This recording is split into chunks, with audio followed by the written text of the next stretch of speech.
Also, please locate the nearest fire exit. Thank you.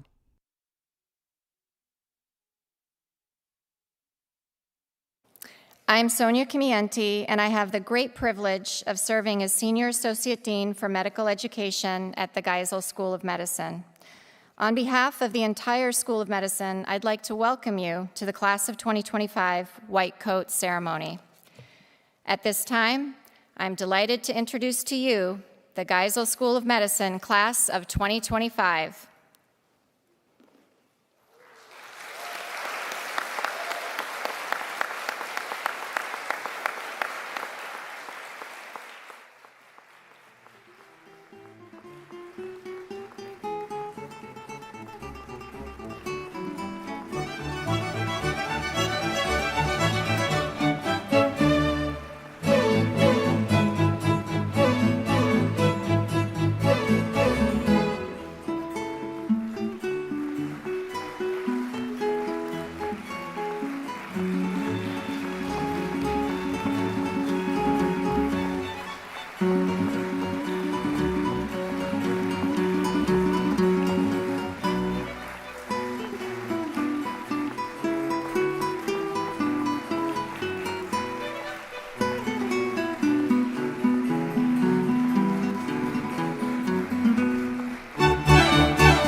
Students, please take your seats and please remain seated during the remarks today.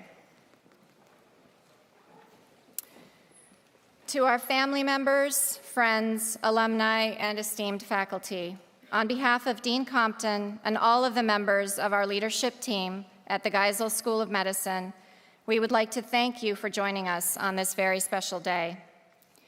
It is a distinct pleasure to welcome you to our White Coat ceremony, and it is truly wonderful to be able to gather together as a community in person to celebrate this important milestone in the educational journeys of these medical students. In a few moments, you will hear from Dean Compton, from your Associate Dean for Student Affairs, a fellow medical student, and a respected alum. And of course, you will don your white coat with assistance from your on-doctoring mentors. Before our speakers share their reflections, however, I'd like to offer a few thoughts to you about the significance of this day, both for you and for Geisel. When I was a medical student not too long ago, we received our short white coats from our Office of Student Affairs unceremoniously just a few days before beginning our clinical years. I still recall that day, the day that I received the neatly folded, crisp coat. There was no discussion of the meaning of the white coat, and no friends and family members gathered to celebrate with us. But even without an event, there was a significance to each of us when we first unfolded and shook out the coat, holding it up and looking at it, wondering if it would fit, wondering if we were ready to wear it. A group of my classmates gathered in the courtyard of my school to take a photo to mark the occasion of putting on that unfamiliar item that was meant to distinguish us as students of medicine amongst the large groups of providers who cared for patients in the hospital. In one sense, the coat was a uniform, necessary so that our patients knew that we belonged there, that we were part of the care team. At the time that we first put on those coats, standing in a small group in the courtyard, we recognized that while these coats were part of the uniform for our role as professionals, they also represented much more. To me, both then and now, the white coat represented trust. Trust between a physician and a patient that I would need to work hard to earn. The trust that my patients would have in me, that I would treat them with dignity and respect, that I would seek an understanding of their unique situations, and that I would always strive to do what was right for them. The trust that I would advocate for them and seek to heal and to comfort when that might be the only thing I could offer. As my career evolved and I developed an appreciation for our role in the broader healthcare system, the coat gained more meaning with respect to my role as a physician. My white coat symbolizes my place as part of a team and reminds me daily of the teamwork that is an essential part of medical care. It represents the trust that all healthcare professionals, from aides and technicians to nurses and doctors, must have in each other as members of a team that will work together to deliver the highest quality of patient care. Indeed, to highlight this point, the Gold Foundation announced on July 30th, just a few weeks ago, in collaboration with the American Association of Colleges of Nursing, that 50 schools of nursing across the U.S. had been selected to receive funding to host their own white coat oath ceremonies for incoming students in this current academic year. This announcement highlights the importance of the contributions of all providers on high-functioning teams, which is critical in order for us to attain the highest standards in medical care. Today, you will hear from Dr. Holmes on the significance of the white coat in the medical profession. As I recall the significance of the white coat to me those many years ago, I'd like to encourage each of you to consider the significance of the white coat to you when you are coated today. When you wear your white coat when providing care for your patients, when you sit at their bedsides, listening as they pour their hearts out to you, trusting you with their care, what will your white coat symbolize for them? A final thought. While this is indeed a special day for you, our students, for your families, and for those who have supported you throughout your journeys to medical school, it's also a very special day for us as educators. We are not entirely whole until our new students arrive each year after we have graduated our last class. So today, we celebrate not only the beginning of your medical journey, not only the bestowing of your white coats, but we also celebrate and enthusiastically welcome your presence as members of our community as colleagues. Accordingly, as our newest colleagues, as the newest members of the Geisel family, I invite you to engage with us fully in the coming years as true partners in your education. As many of you know, Geisel is in the midst of an exciting transition from its legacy curriculum to a new, highly integrated four-year curriculum that will provide you with an outstanding foundation for your future careers in medicine. In the coming years, you will develop the tools to be leaders across specialties, to provide the highest quality of care in varied practice settings, and to excel in the service of a diverse population of patients. You will learn how to think critically, how to appropriately apply new scientific discoveries in the care of your patients, how to continue to grow personally and professionally, and how to contribute to the advancement of science in what is an increasingly complex and challenging healthcare environment. With the promise of this new curriculum, we thus invite you to partner with us as our curriculum evolves, to share your ideas, your insights, and to embrace the opportunity to continue to build and shape your education. We invite you to get involved. This is your school. You are Geisel. You were selected out of thousands of applicants because of the excellence that you have demonstrated, the contributions you have already made, and the promise of what you will bring to the medical profession and to your future patients. So join us, partner with us, and continue the strong legacy of graduates from Geisel to contribute to an institution that is shaped by the extraordinary students who become physicians here. In turn, we commit to supporting you in this journey so that you may face challenges with courage, confidence, and humility. As you receive your white coat today and wonder if it will fit and if you are ready to wear it, please know that those of us gathered here today, from your family and friends to your faculty, mentors, and peers, we know that you are ready. Welcome to Geisel.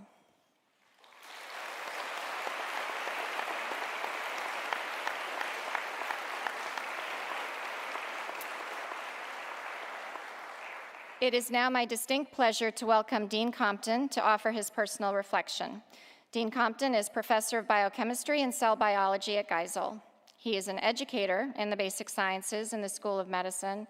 He has an active laboratory studying how chromosomes segregate during mitosis and meiosis. And of course, he serves as our dean in the School of Medicine. Please join me in welcoming Dean Compton to the podium.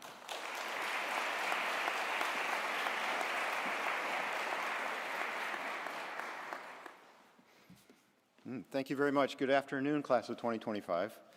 I hope the first month has gone well. So far, so good on the first month.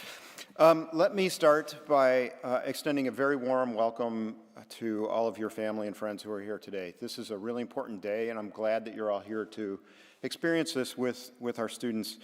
The ceremony itself is to essentially mark your entrance into the medical profession, and I'm really glad to see all of the family and friends who are here to mark that occasion with you.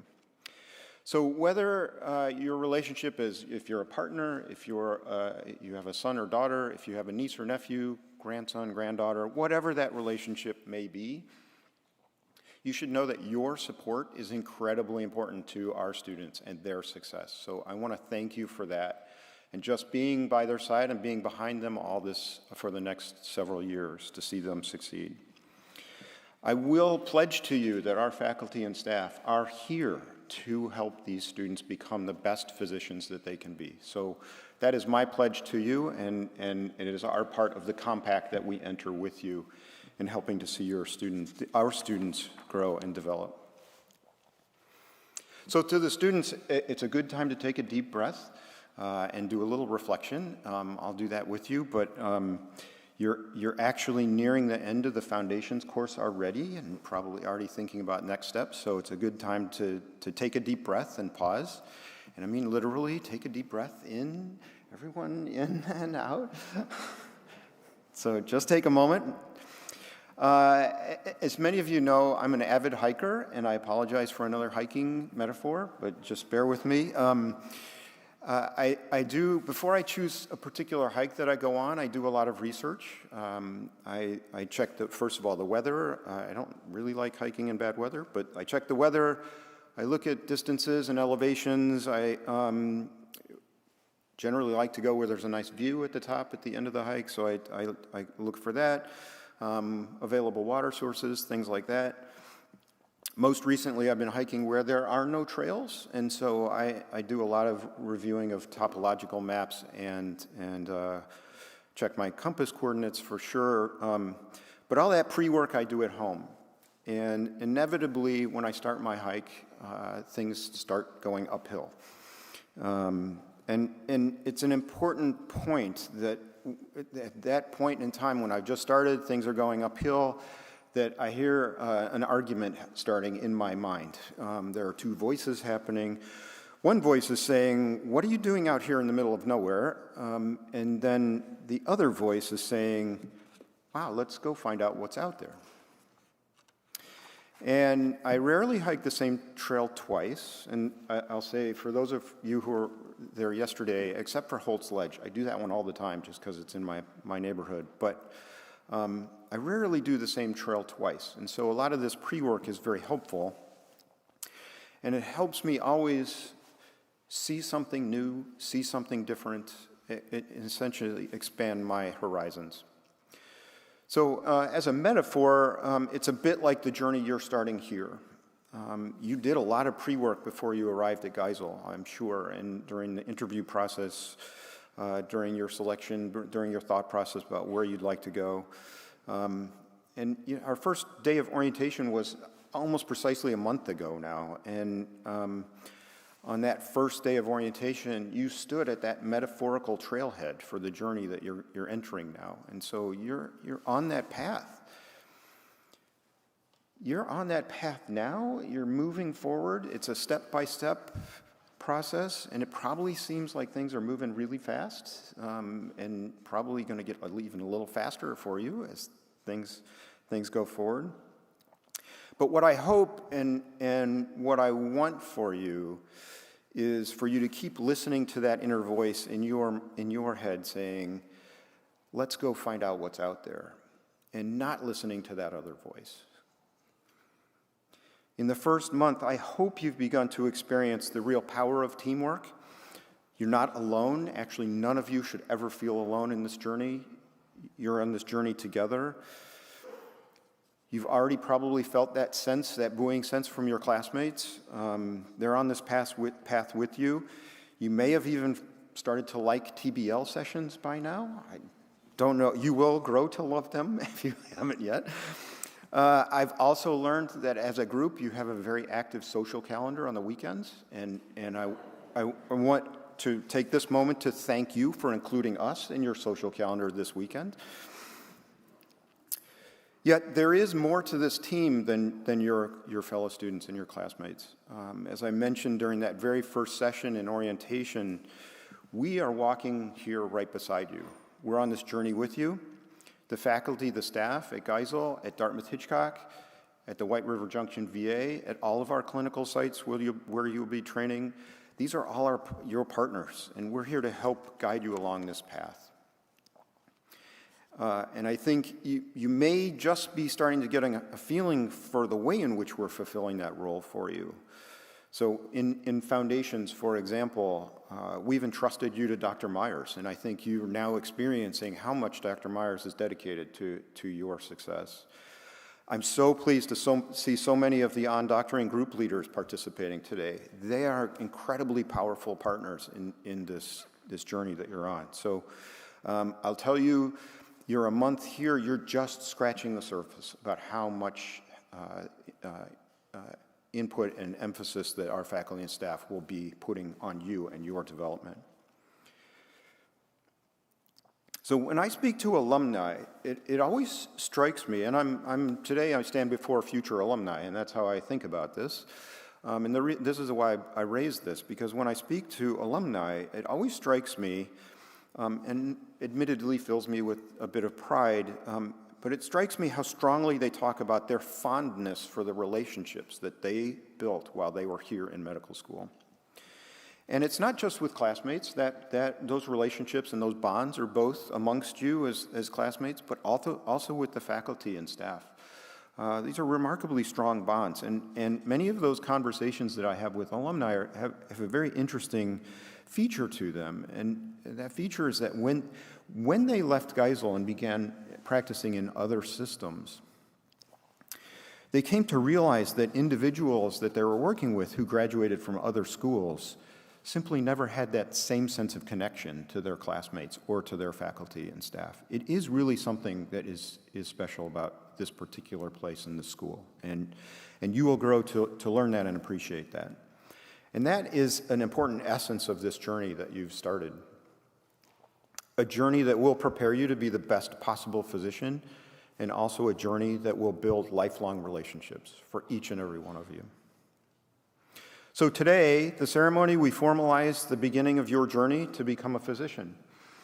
And the symbol of that that journey that we will bestow on you is the white coat.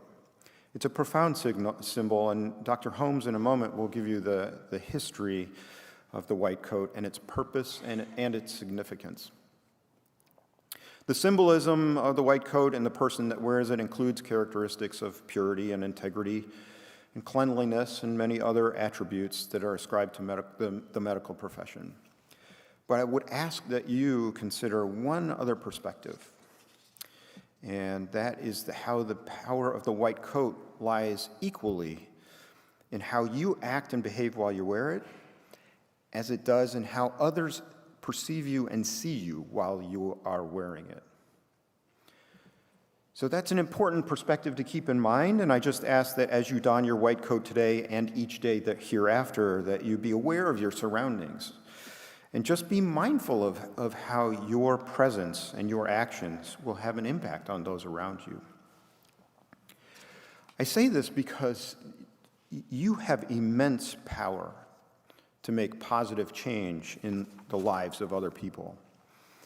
And I just would like you to recognize and be aware of the immense power that you carry, and that you use that carefully, thoughtfully, responsibly, and selflessly. And I can just guarantee you that if you do that, then this journey is going to lead to the improvement of the lives of an extraordinary number of people that you come in contact with. So I'm going to end there. On behalf of all the faculty and staff, we now welcome you to the medical profession. We welcome you to our community here at the Geisel School of Medicine. And this is really a great day, and I'm glad we could share it. We could come together in person, and I'm glad we could share it with all your family and friends. So thank you very much.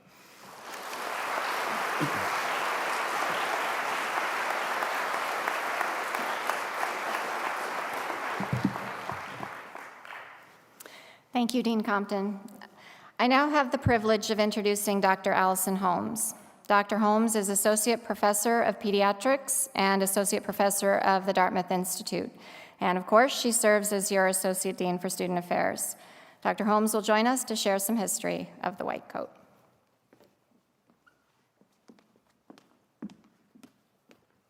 Thank you very much, and welcome to everybody today. It's so wonderful to see all of our new students and all their friends, family, and others who've joined here today.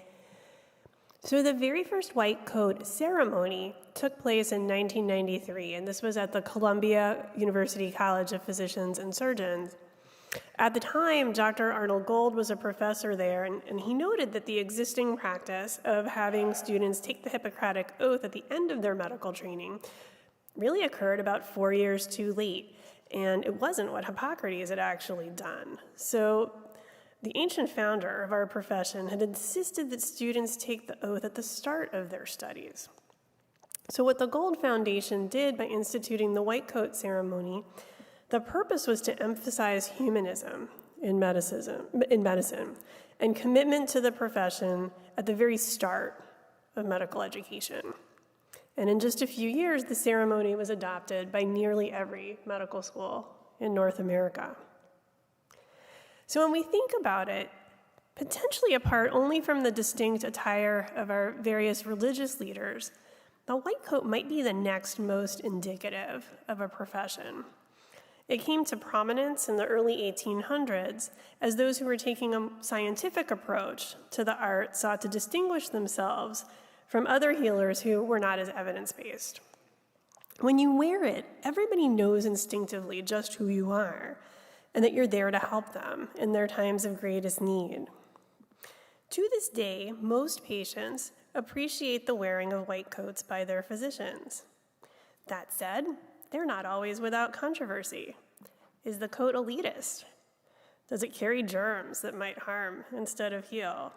In my specialty of pediatrics and in the field of psychiatry, it's not worn, and clearly I don't have one, but I did go to my closet and find the closest thing I could come up with before coming here today.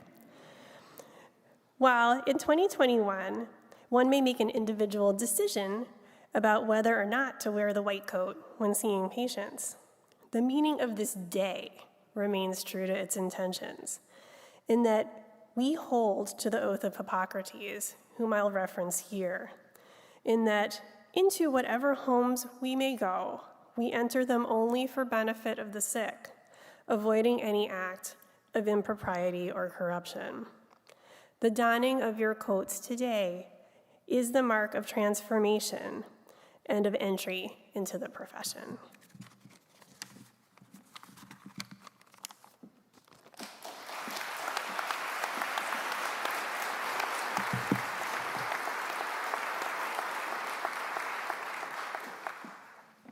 Thank you, Dr. Holmes. It is now my pleasure to invite our student speaker to the podium. Each year, a second-year student is invited by the Office of Student Affairs to share their reflection at the White Coat ceremony. This year's student speaker is Armin Tavakoli. Armin graduated from Dartmouth College with a degree in behavioral neuroscience and has been a tremendously engaged member of our community, particularly during the COVID-19 pandemic. Armin?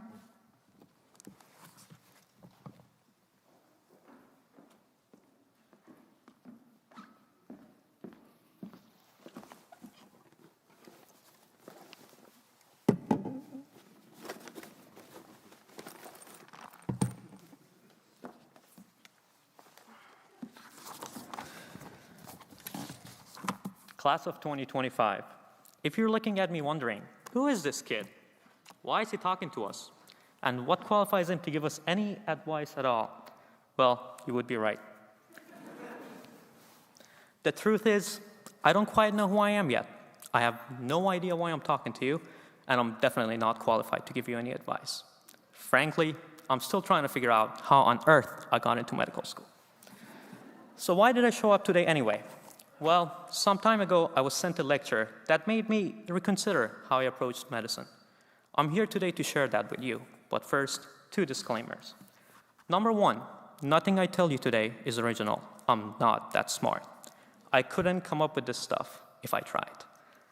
All credits go to Dr. York Brown, my friend Ashley Yang, and my spouse Jessica, who was editing this lecture as I was sitting right there. Thank you. Number 2, I recognize that almost all of you will leave this room and go on to live an incredibly fulfilling life without ever needing a word of what I'm about to tell you. But on the off chance that this just helps one of you, here goes. On the spectrum of medical students, I see 2 ends. There are those of you who started a nonprofit to feed the children at 14, graduated college at 17, and got into medical school at 18. You are ready to be a doctor, and you will take the next 4 years to gain the skills necessary to become a fantastic physician. Then there are those of you on the other end who don't quite feel ready for the real world yet. You're not as confident in yourself, and you're hoping that the next 4 years will not only prepare you to become a doctor, but also to face the real world. Mark my words, you will become every bit as fantastic physicians as those in the first group. Regardless of front the spectrum you are, though, you are here to prepare to be a doctor. You worked hard in college or in your post-bac program, and maybe you took the MCAT. But you weren't a doctor yet, were you? You had to apply to medical school first. You got into medical school, and like me, may be wondering how that happened. Well, class of 2025, I have some unfortunate news for you. Dr. Pinto Powell confided in me this morning that every single one of you got in because of a glitch in the computer system. I'm getting some tough looks. I don't think I was supposed to share that. Oops. Anyway, you're here now. They can't take you back. And guess what? You're still not doctors yet. First, you have to get your white coats and your scopes. And we'll see. Well, today you will get your white coats. And soon, you'll learn how to work all the different scopes. You will take your step exams, and a short time from now, we'll get a piece of paper that says MD. People will call you doctor, and it will feel great. But are you really a doctor yet? Well, even though the piece of paper may say so, not really. Gotta do residency first. So you start your residency, and I'm told it'll feel like the first day of high school in a new school. You don't know anyone. The chief residents aren't necessarily interested in talking to you, and you start wondering if there's a bathroom around where you won't run into the attendings. Despite all of that, you make it through residency successfully, maybe do a fellowship or 2, and finally, you can become a doctor. Except, a lot of what you learned in med school is now obsolete, so you need to prepare again. You need to keep up with the state of the field. Again. If I haven't lost you yet, the idea is clear. It never ends. To be a competent physician, you will have to keep on preparing for the rest of your lives. So wait, how did this journey of endless preparation begin? Well, you decided you wanted to be doctors and that you wanted to help people. That is not an easy task. So what's the message here? Should we just stop preparing? I can only tell you my take. Absolutely not. You are medical students. You are future doctors. You have a duty to be prepared. But over the past year, I've found myself asking me over and over and over, am I preparing for the right thing? Take a moment, look at your colleagues, and then take a look at yourself. Your path through medical school will not be as smooth as I just described. You will fail a test, or 2, or 3, or more. You may get sick, physically or mentally, and if you do, you will learn how to be a doctor and a patient. You may fall in love. I hope you do. And you will then learn how to be a good partner. It'll make your metabolic map look like a walk in the park. You may even move into a new house and have your toilet fall through the floor.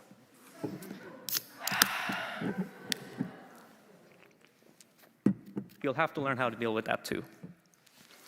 Class of 2025, I encourage you to not just prepare to be doctors.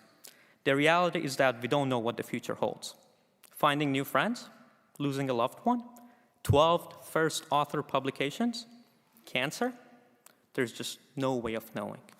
So rather than preparing to be doctors, I encourage you to prepare for the unknown, for just about anything that may hit you in the face. Notably, prepare to be resilient, courageous, to stand for what you believe in, even if it means going against the grain. Prepare to be good listeners that will help you far beyond just the clinic.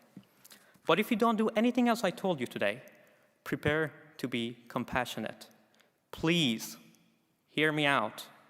It's a lot harder than it sounds to be compassionate towards someone who comes from a very different place than you. To be able to appreciate and support someone with a perspective that directly contradicts yours. This is especially true amongst your peers, not just your patients. Do not ostracize one another. You are each other's greatest asset. Be kind to each other. I won't go on any longer. You're smart, you get the gist. Go get them, 25s.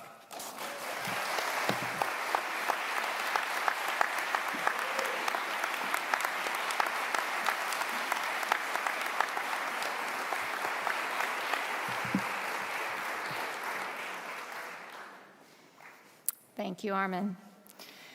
It is now my pleasure to introduce our alumni speaker, Dr. John Dick. Dr. Dick is an assistant professor of medicine at Geisel and is a hospitalist in adult medicine. He's a proud graduate of the Geisel class of 2003. Dr. Dick serves as our associate dean for clinical education and until about 10 days ago served beautifully as interim senior associate dean for medical education. Please join me in extending a very warm welcome to Dr. Dick as he comes forward to the podium to share his reflection.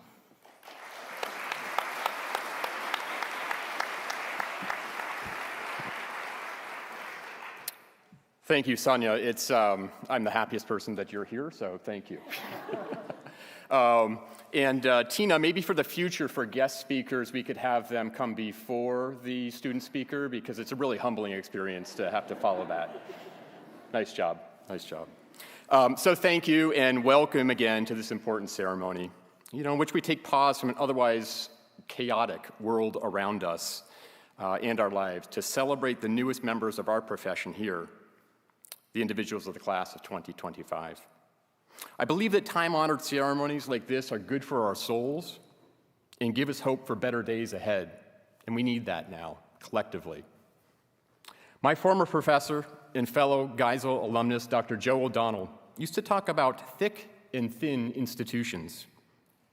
He inspired us at Geisel to be a thick institution, one that becomes part of a person's identity, one that supports deep social ties and shared values. Thick institutions celebrate collective achievements and commitments like we are doing today.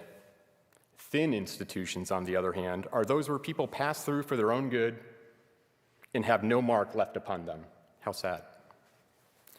As a Geisel faculty member and alumnus, it is important to me that we embrace you into what I hope you'll find to be a thick institution.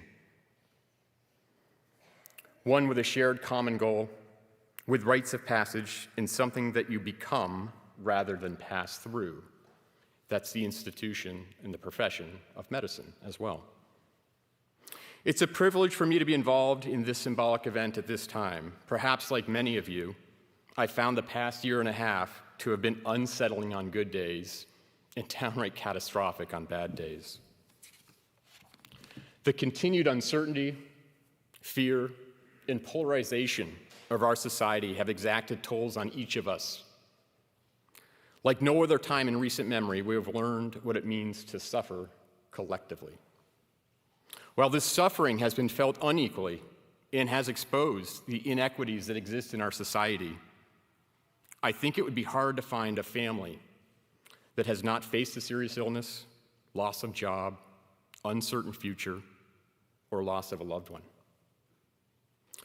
Those who have had the privilege to don the white coat are no strangers to bearing witness to suffering.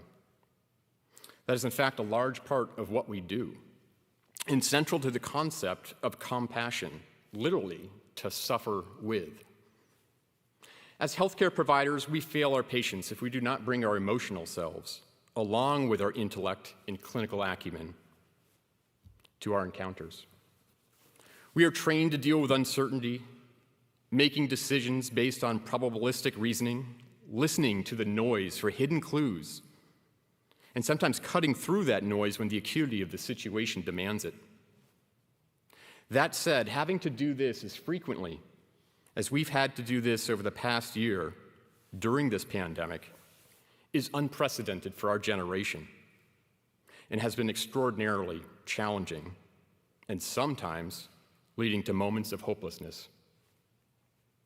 It is energizing for us, therefore, today to look upon these 92 new members of our profession, knowing that the timeless call to heal, to cure, to palliate, and to improve the lives of others continues to be heard and followed.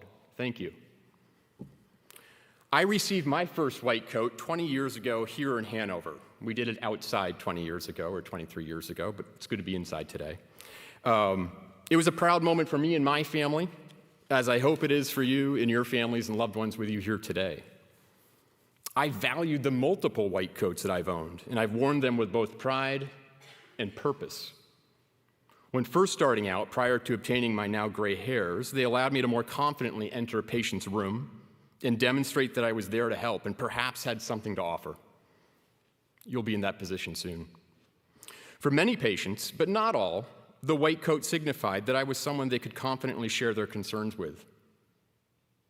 The white coat gave me pockets to hold physical exam tools, one of which is here, and other sorts of quick reference guides. Obviously, we now all have cell phones, so we're not going to be carrying around the books that we all used to carry. The white coats used to be really heavy when we walked around as medical students. At times, it offered as a literal shield to the unexpected projectile vomiting of my patients, as was the case, I kid you not, on the last patient of my last day of medical school. I was thankful to retire that no longer white coat. Perhaps most importantly, just owning a white coat reminds me that I'm part of something larger than myself, that I am part of a dedicated team of like-minded individuals, fellow physicians, nurses like my mother, associate providers like my wife, pharmacists, social workers, and scientists like our dean, who are constantly working to improve the lives of others. Now, I need to share a somewhat uncomfortable fact with you. This is the first time I have worn my white coat since March of 2020. My clinical work is as a hospitalist just down the road at Dartmouth Hitchcock Medical Center, where you students will be rotating soon. When patients with symptoms of COVID started showing up in our emergency room and on the hospital wards in which I work, we made the decision to put aside our white coats in favor of wearing scrubs that could more easily be changed and cleaned. For an increasing number of our patient encounters, we donned protective respirators, face shields, gloves, gowns, looking more like an astronaut preparing to enter a foreign planet than a caring physician. For a field that demands high-touch, personal encounters, in which nonverbal communication is as important as verbal communication, this was extraordinarily difficult. Moreover, we were pushed for safety concerns to hold many of our conversations via phone or video, sometimes even when the patient was in the room right next to ours. My first experience with this was when I was called to admit a middle-aged woman with fevers and chills and low oxygen levels, whose husband had dropped her off in our emergency room after driving 5 hours from where they lived in the Bronx in order to avoid their then overwhelmed local hospitals. English was not her first language, which made communication through a video screen even more difficult. She was alone in her room. Guests were not allowed, loved ones were not allowed, and clearly frightened. I tried my best to conduct the interview virtually. However, it was clear to me we needed to be in the room together. She was suffering alone, separated from her husband and daughter, hours away from her home, acutely ill with a newly discovered virus with no known treatment options. Her nurse had been in earlier to obtain vitals, place an IV, put on oxygen, administer fluids. Her blood pressure was low. However, he was pulled out to care for several other ill patients at that time.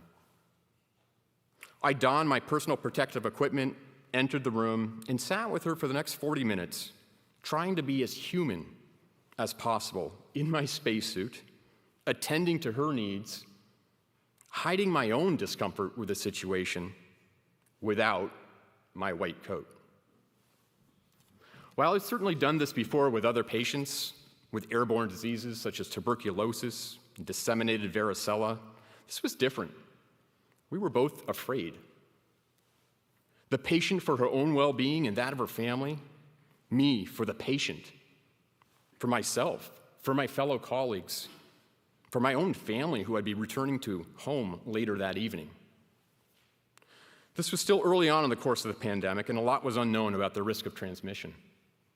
I, like countless providers around the world and across times, was called upon to embody the meaning of the white coat in our profession, putting aside my own fears and self-interest to attend to the needs of the patient in front of me, even if the only thing I could do at that time was to provide companionship and show compassion. Sure, I had the ability to support her increased oxygen needs and lower blood pressure, but I had nothing to treat the underlying illness. Fortunately, as the pandemic continues and we have gained more confidence and grace in our coatless encounters, we finally have some evidence-based treatments to provide. I still look longingly at my white coats hanging unused on hooks in my office. I wonder if there'll ever be a time that I get to use them again in the clinical environment. I worry that something may be lost for those patients who view the white coat as a powerful symbol of healing, cutting-edge science, and purity of mission, regardless of the person wearing it.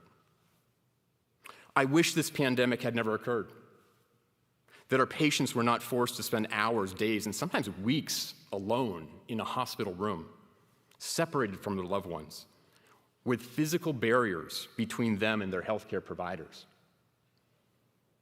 But I do know that we physicians can and will embody the meaning of our white coats, be the ones to bear witness and suffer with our patients, and call upon our full selves to serve their best needs, to best serve their needs.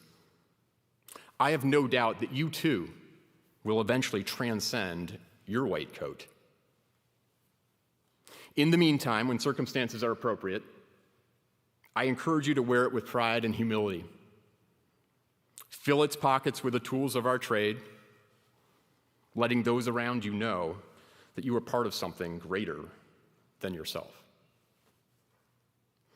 I've recently been trying to incorporate more acts of gratitude into my days and hope you will join me in doing so today. This has brought me wellness over a difficult year and a half.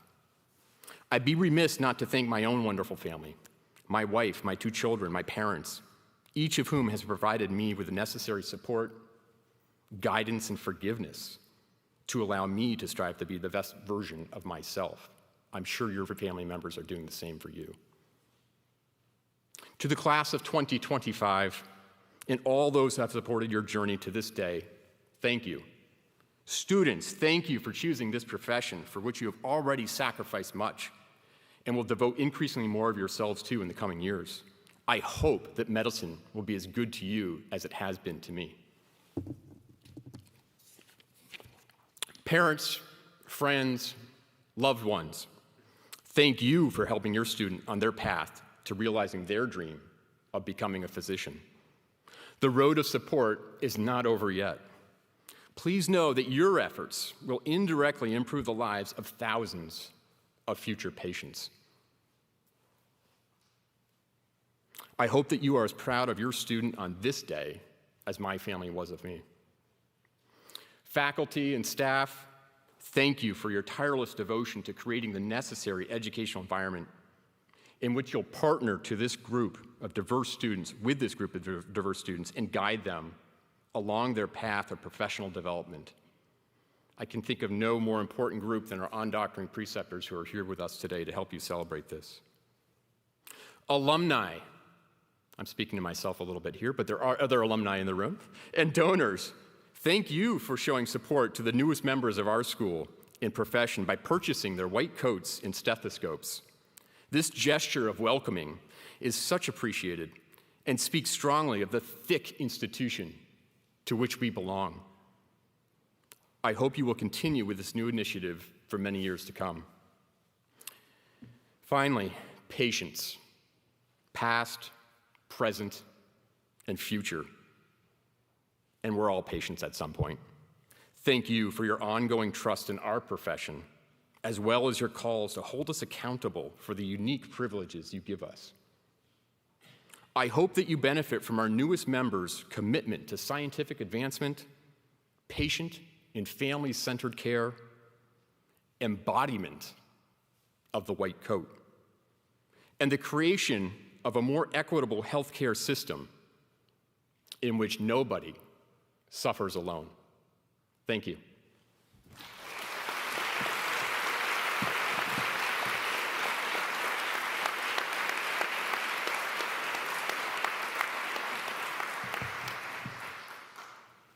Thank you very much, Dr. Dick.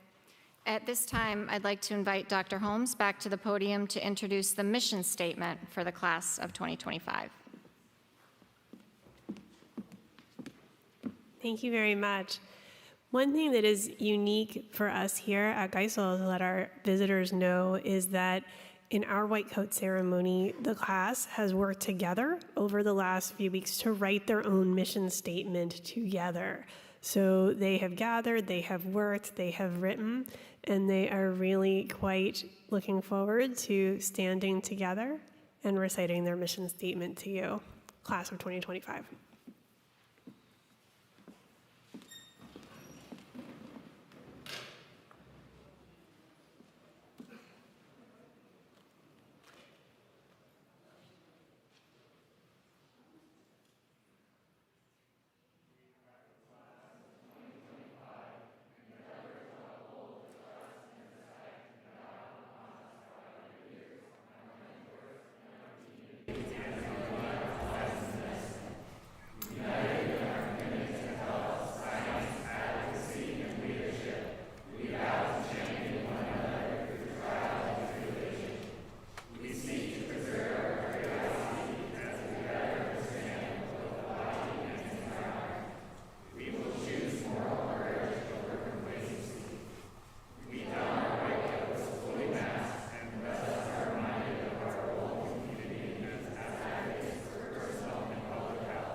done, class of 2025.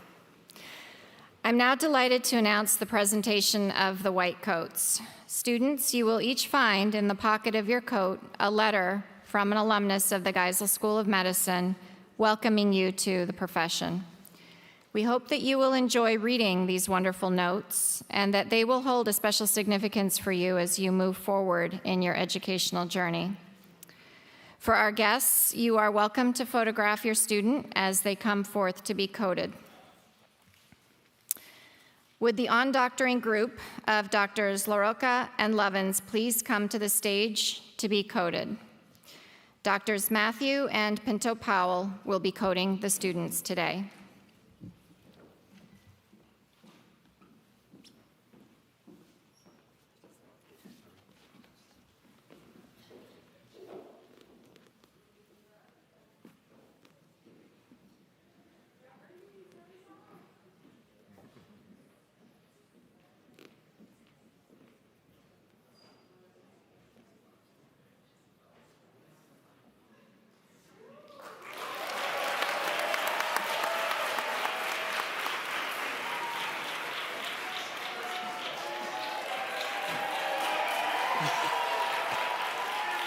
Hi, everyone. My name is Ernie Tao. I'm from Washington State. I'd like to thank my mom, my dad, my sister, and my wife for getting me here today. Thanks so much, everybody.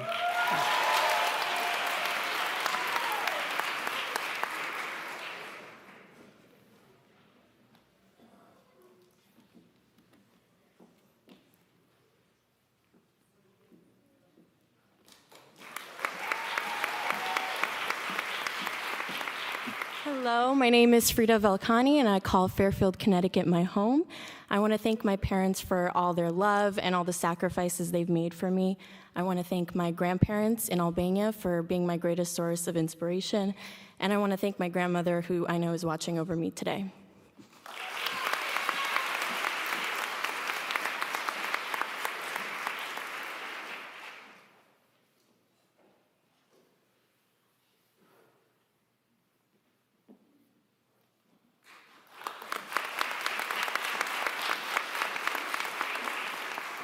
Hello, Thomas Elverman from Canandaigua, New York. I'd like to thank my family, my mom, my dad, my brothers, Jack, Patrick, and Andrew, and all the family, friends, and faculty who have supported me along the way. Thank you.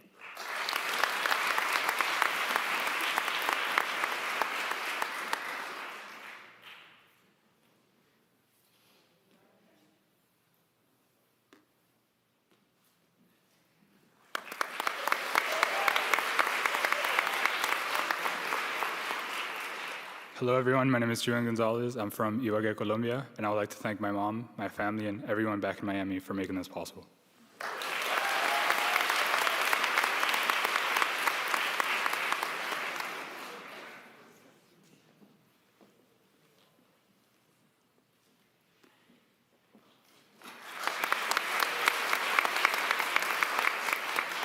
My name is Marieta Saldías Montivero. I'm from Santiago, Chile, and I would like to thank my family. Gracias, mamá, papá, hermana, y mis abuelas, y toda la familia por su apoyo. Thank you.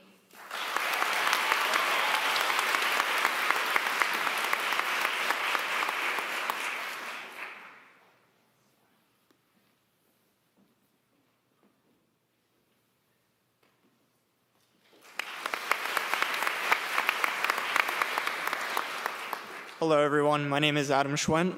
I'm from Colorado Springs, Colorado. I'd like to firstly thank Ernie for going first. Thank you. I'd like to thank my family, my friends, and my puppy Wolfie, who has not eaten my stethoscope yet.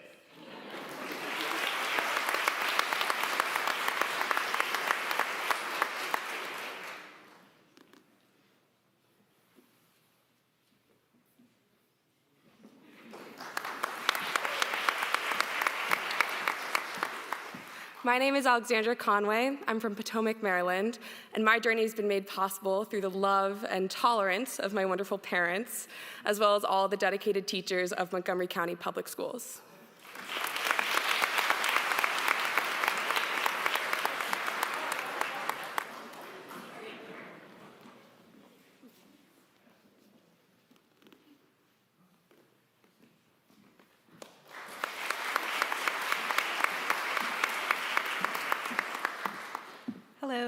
My name is Adriana Radoslavovich, and I'm from Brookline, New Hampshire. I'd like to thank my family, especially my parents, my grandparents, my sister Christina, and my partner Ian, for their constant support through this journey.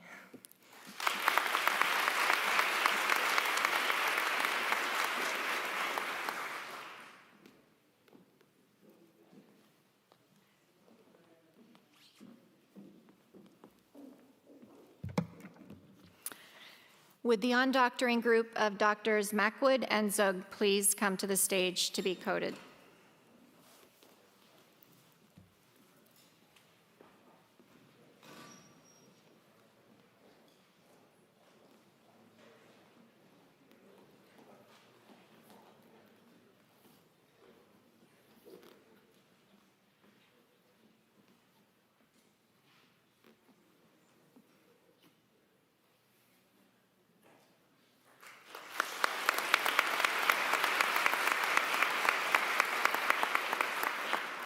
Hi, my name is Justin Fong. I'm from the state of California, and I would like to thank my family, especially my mom, my dad, my brother, and my sister for their unwavering support. Thank you.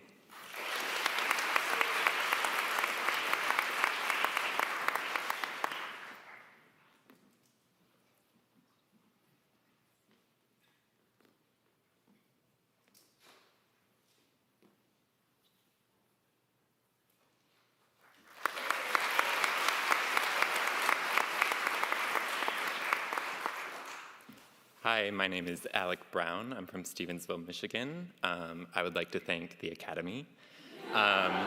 Thank God that landed. And I'd like to thank my family and my friends. Thank you.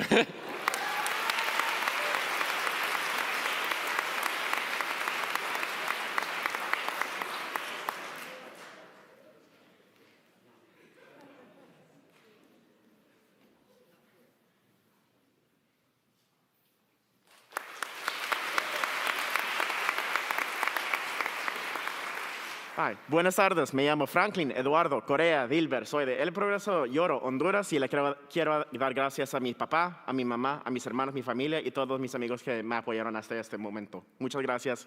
Sin ellos, nada. Con ellos, todo y mucho más.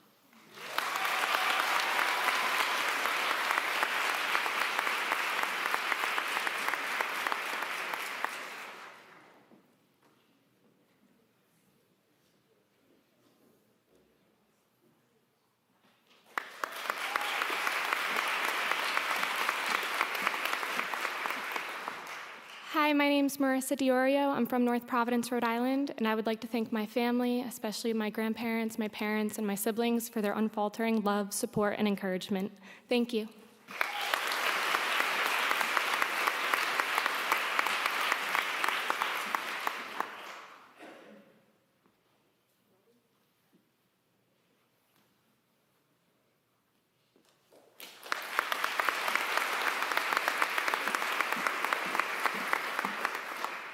Hi, I'm Christina Stack from San Francisco Bay Area, California. I'd like to thank my family, my friends, and my fiance, Peter, for helping me get here today.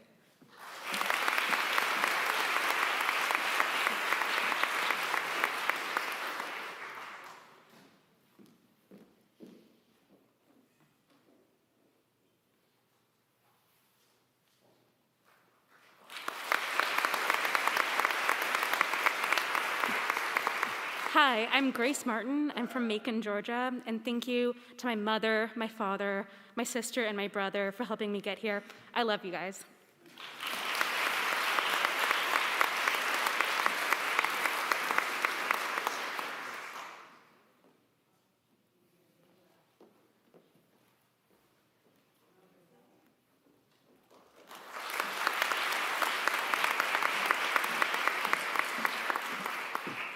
Hello, my name is Allison Boer. I'm from Canal Winchester, Ohio, and I'd like to thank my mom, my dad, my sisters, Francie and Erin, as well as the rest of my family, friends, and mentors whose generous support and wisdom got me to where I am today. Thank you.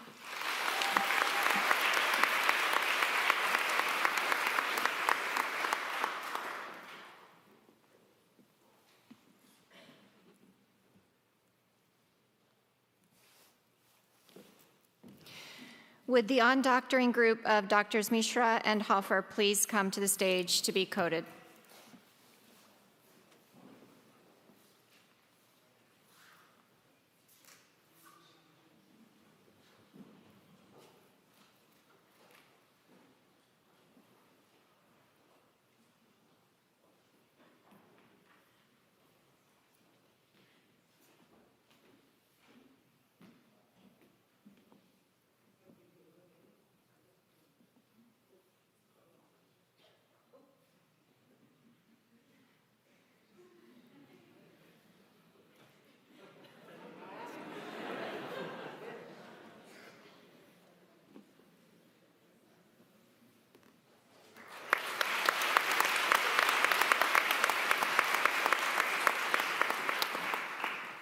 I'm Andrew Pettit. I'm from Boulder, Colorado.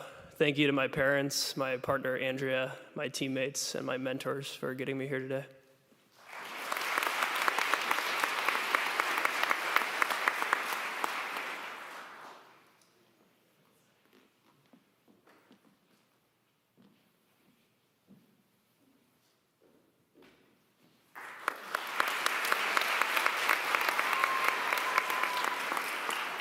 Hello, everyone. My name is Fred Kim. I'm from South Korea.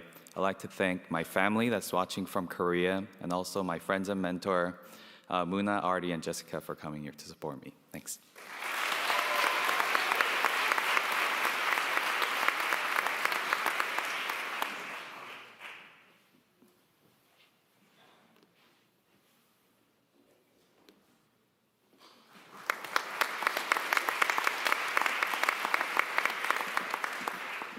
My name is Grant Larson. I'm from Boxborough, Massachusetts. I'd like to thank my mom, my dad, my wife Justina, my brothers, Mima Duck, and my mentor Lorenzo. I wouldn't continue without you. Thank you.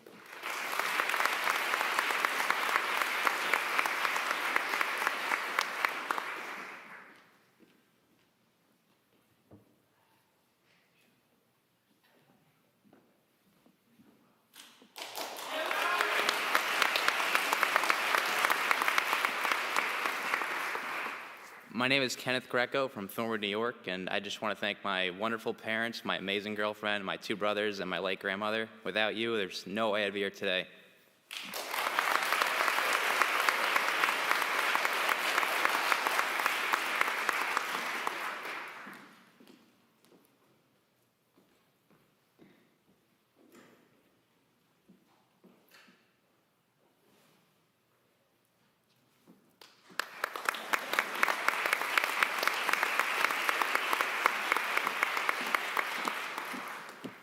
Hello, my name is Christina Sierra Rodriguez. I'm from Lakeland, Florida, and I would like to thank my family for always supporting me, especially my abuelita, who will always be my strength and my inspiration.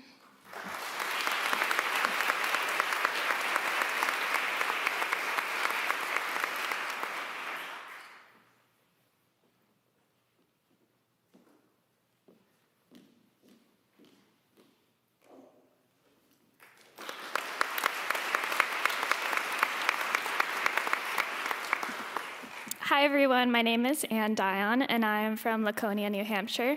I'm so grateful for my family, especially my parents, my sister Emily, my grandparents who are watching over me, and other mentors who have helped me along the path to where I am today. Thank you.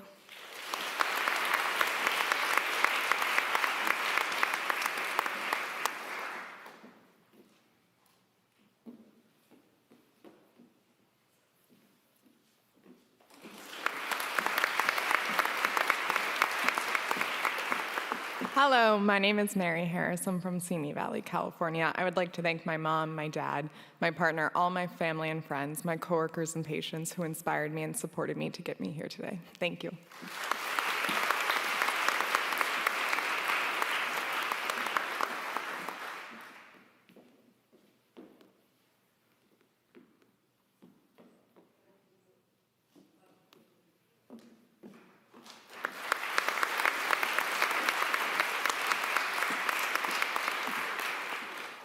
Hi, my name is Helen Thomason. I'm from River Forest, Illinois, and I want to thank my incredible parents, my little brother and sister, my aunts and uncles, my friends, Peter and my little dog, Maud. Thank you. I love you all.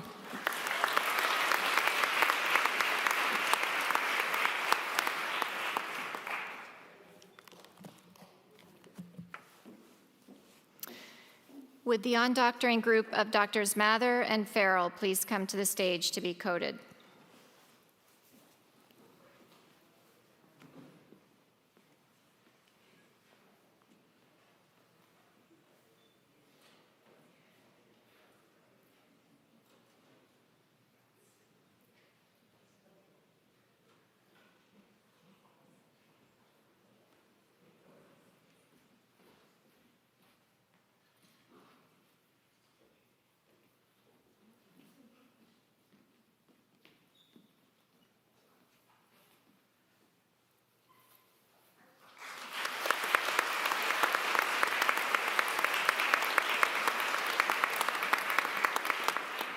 Hi everyone, my name is Ashish Gurung, and I was born in Kathmandu, Nepal, but I grew up here in Hooksett, New Hampshire.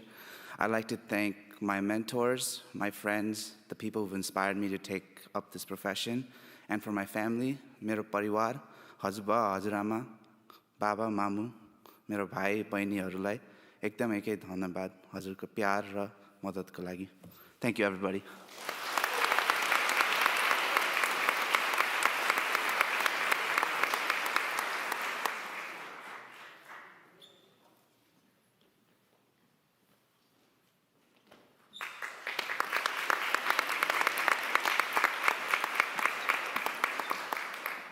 Hi there.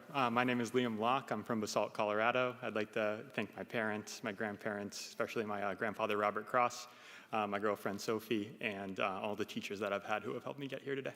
Thank you.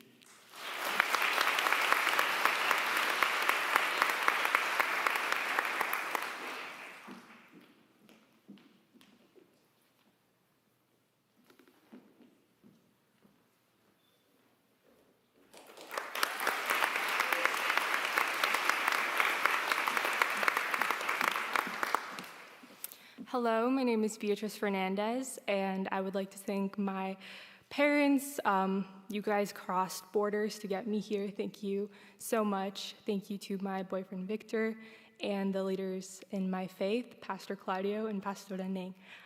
Te amo muito.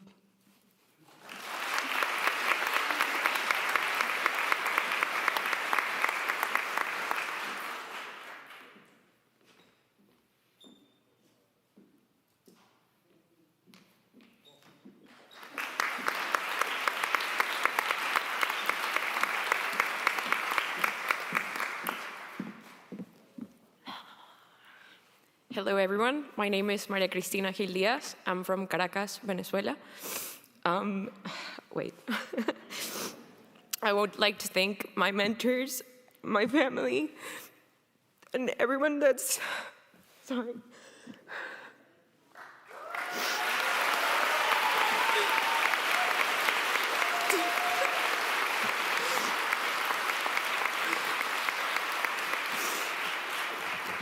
Everyone that's been here for me and that supported me through this path. This has been a huge dream of mine, and if you've been part of this journey, you know so. At home, thank you. Gracias, mami. Gracias, papi. Gracias, tata. Thank you. Thank you, everyone. Por ti y por mí, mami. Te amo.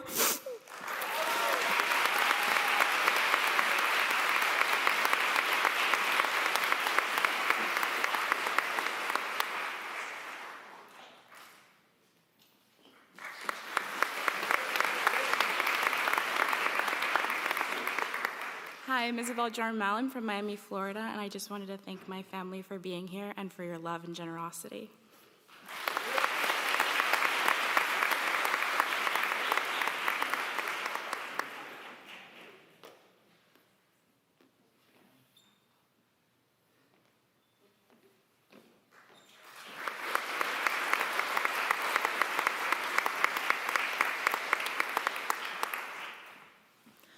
Hi, my name is Megan Raub, and I'd just like to thank my family, my parents, Tom and Mary, my brothers, Dave and Tim, and everyone else along the way who has supported and loved me.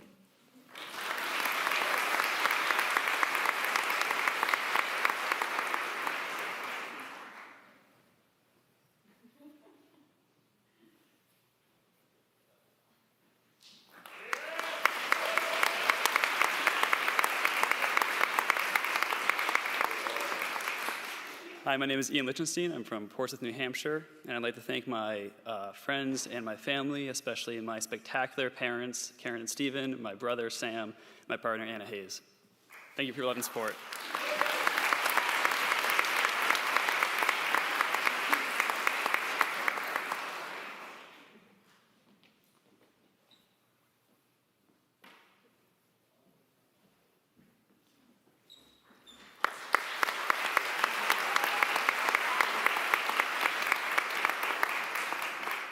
Hi, everyone. I'm Christian Sogard, originally from Ridgefield, Connecticut. I'd like to thank my wonderful parents for being here today, as well as my siblings, Sophie and Niels, for supporting me along the way.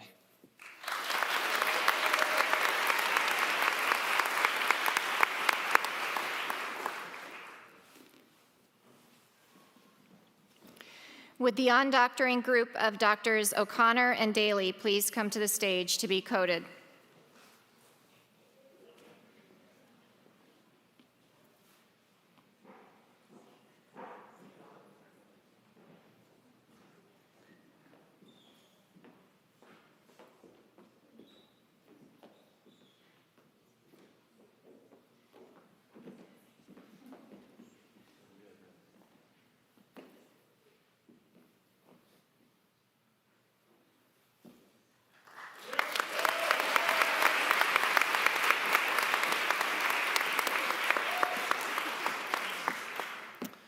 Hey everybody, I'm Ben Levy. I'm from Alexandria, Virginia. I'd like to thank my parents, my brother and sister, and my amazing girlfriend, Logan. Thanks, guys.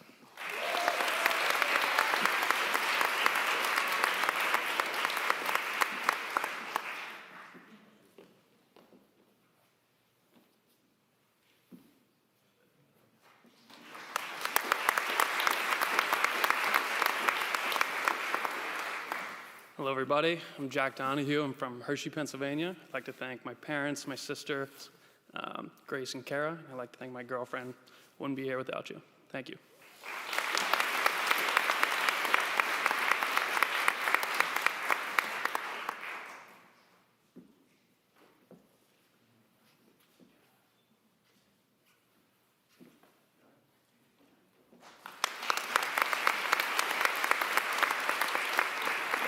Hi, my name's Noah Heisinger. I'm from Norwich, Vermont. I'd like to thank my parents, my brothers, and my partner for supporting me.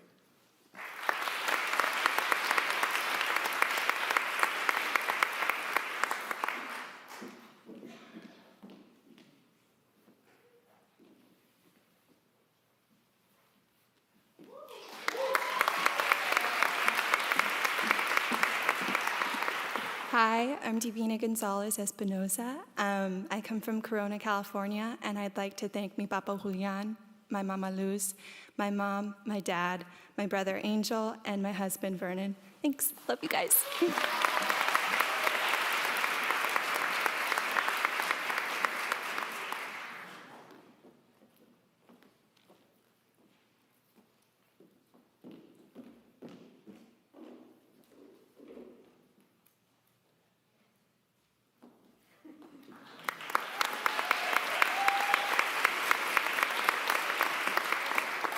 Hello, my name is Jessica Driscoll. I'm from Danvers, Massachusetts, and I'd like to thank my entire extended family, especially my dad, my mom, Kevin, Dylan, Shannon, my partner Jacob, and my best friend Devlin.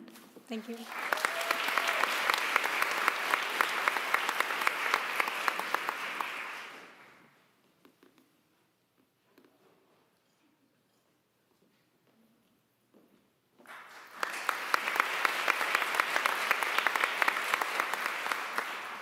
Hello, my name is Fong. I was born in Nha Trang, Vietnam. This white coat is a dedication to the physician mentors, family, friends, and educators, the most important being my mom for inspiring me on this journey. Con cảm ơn mẹ rất là nhiều.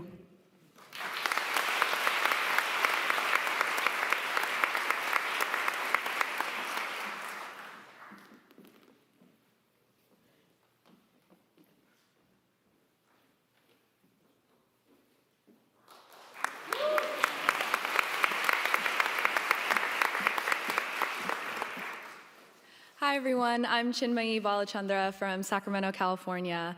I'd like to thank my parents, my sister, my partner Chinmay. I did not say my name. He has the same name as me. I would also like to thank my cousins, family, friends, specifically my great-grandfather, my great-aunt, and my 2 aunts, all of whose work as physicians has spanned over a century and a half, and whose footsteps I can only hope to follow. Thank you.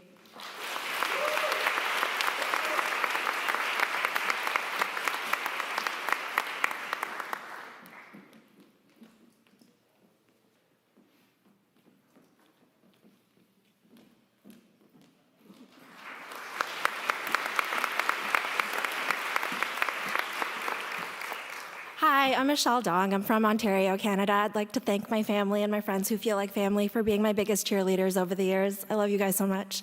Thank you.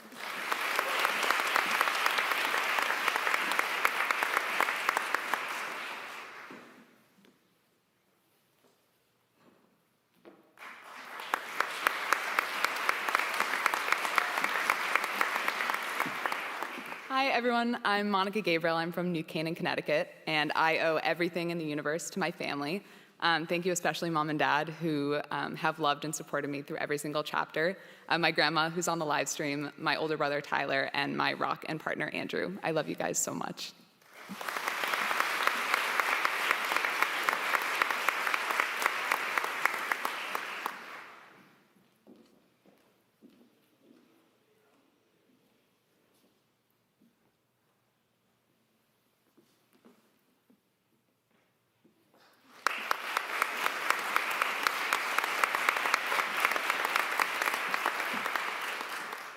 Hi, everyone. My name is Ovia Ganesan, and I'm from Oak Park, Illinois.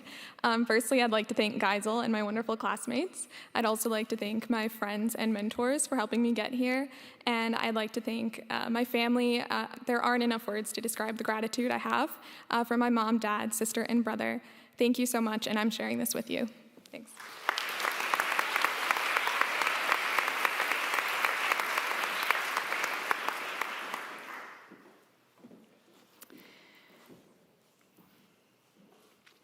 Would the undoctoring group of Drs. Maneksha and Ward please come to the stage to be coded? Drs. Matthew and Pinto Powell will be coding the students today.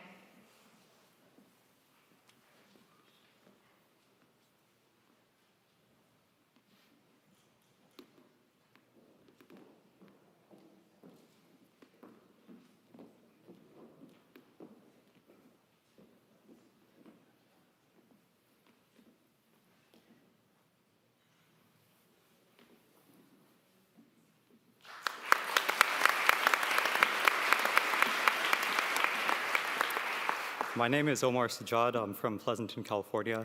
I would like to thank my mom, my dad, and my brother for their constant love and encouragement throughout the years. I'm only here today because of you. Thank you.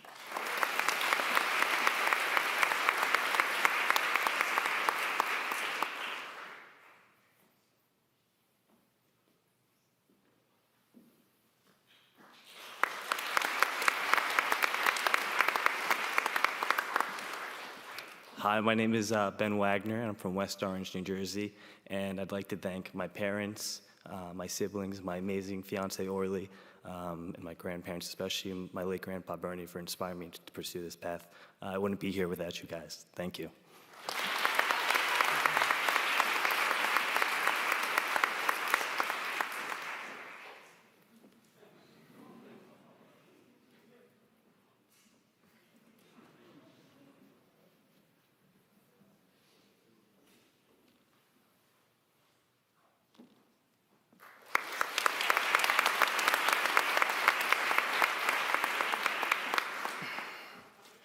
Hello, my name is William Cody Andrews. I'm from Pasco, Washington, and I'd like to thank, well, I guess that computer glitch really came in clutch there, so I give credit to where credit is due. But all jokes aside, I'd like to give a special thanks to my father, who was a carpenter. Through his career as a carpenter, showed me the value of hard work and dedication.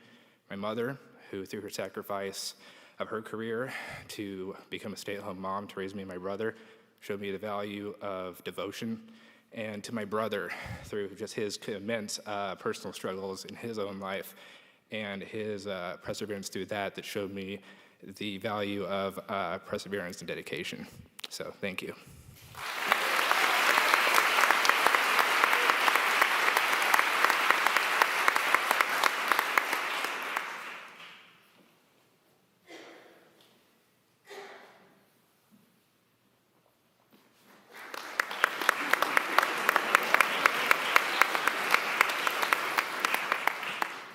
Hey, Hayes. I'm Jake Slagle from Appomattox, Virginia, and Mama, Daddy, Savannah, Kylan, Meemaws and Dune Daddies, aunts, uncles, cousins, and dear friends. Thank you for all your support, all your prayers, and love y'all. Appreciate it.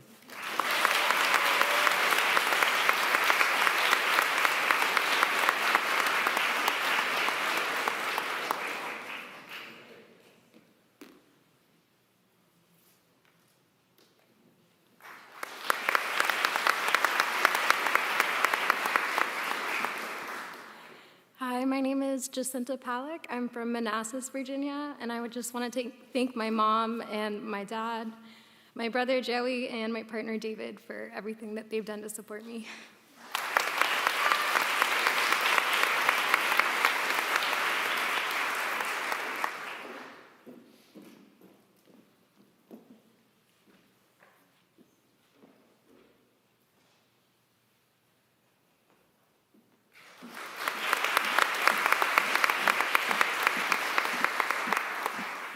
Hi everyone, my name is Thea Mather and I'm originally from Louisville, Kentucky.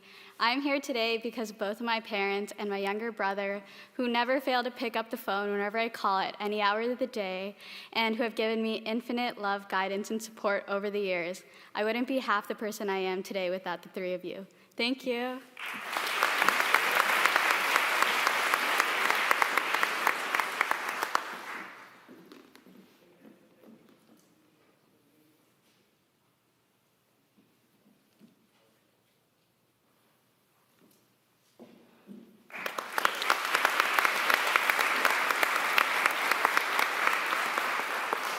My name is Micah Troutwine, and I'm from Jarabacoa, the Dominican Republic. I would like to thank Nana and Papa, Mom and Dad, Chase, Luke, and Sam, y por mi comunidad en la República Dominicana. Gracias por enseñarme lo que significa amar.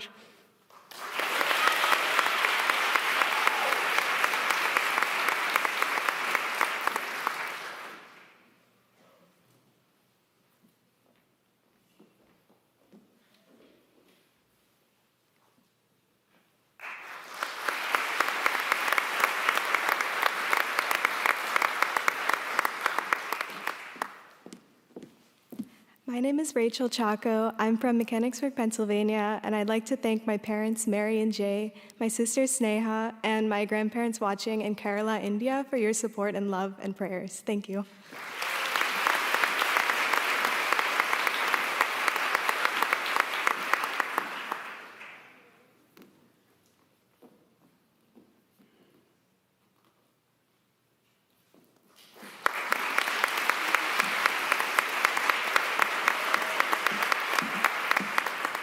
Hi, I'm Taylor Cooper. I call Colorado home, and I'd like to thank my parents, brothers, and family, friends, and loved ones, both here in person and virtually, for all of your love and support. Thank you.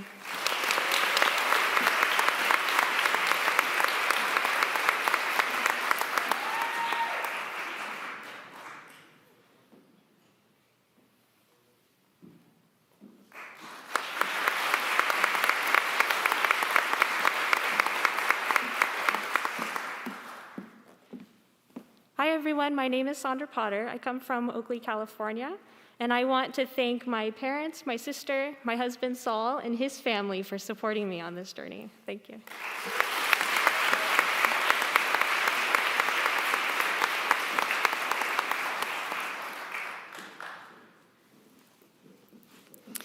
Would the undoctoring group of Drs. Rooney and Grundmanis please come to the stage to be coded?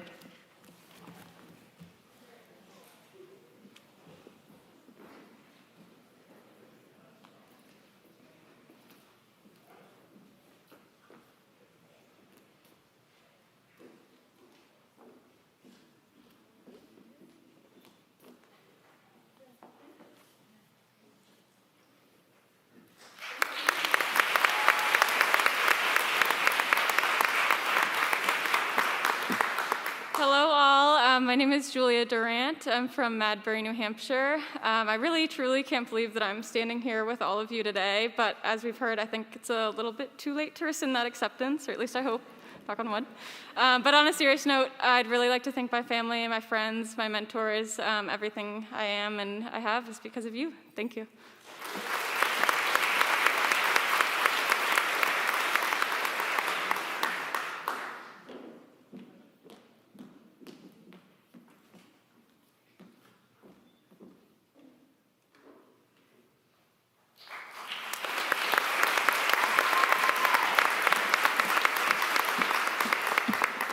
Hi, everyone. My name is Eileen Nolan. I'm from Clifton Park, New York. I'd like to thank my mom, my dad, my two brothers, all of my friends and extended family, and my mentors for all of their encouragement and support. Thank you.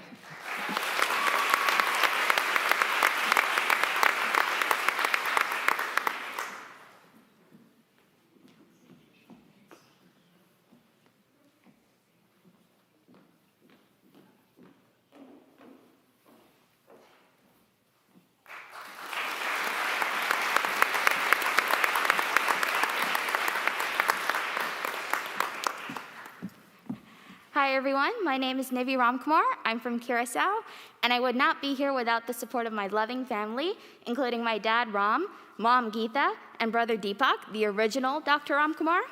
I'd also be remiss if I didn't recognize the support of my mentors and teachers along the way, including Dr. Phil Goodney, and of course the family that we choose, my friends, including Kanchan. Thank you all for coming on this journey with me.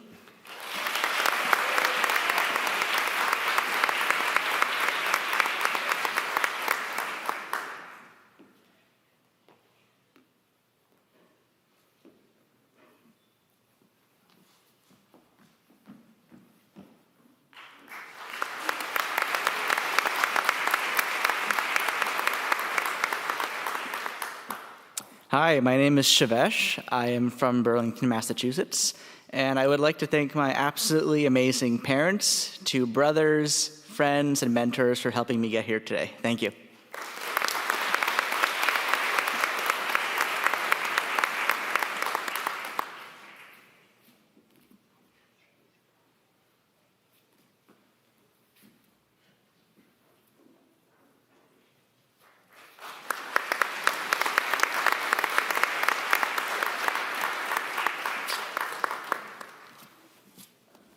All right, hi everyone. My name is James Fang. I'm from Houston, Texas, and I'd like to give a special thanks to my mom, my dad, my sister Genevieve for all the unconditional love and support through this journey. And I want to give a special shout out to all my friends out there on the live stream for always putting up with my shenanigans.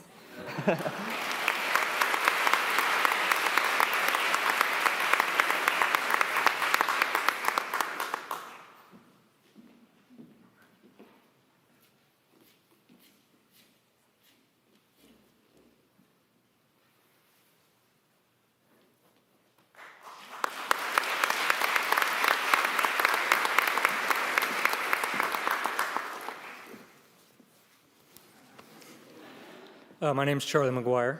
I'm from Denver, Colorado. I'd like to thank my incredibly patient parents, Charlie and Susan, Mitch and Paul, for coming out here. Y'all have been more help than I've let on. And of course, my amazingly wonderful fiance, Ava Vivero, for supporting me through this journey.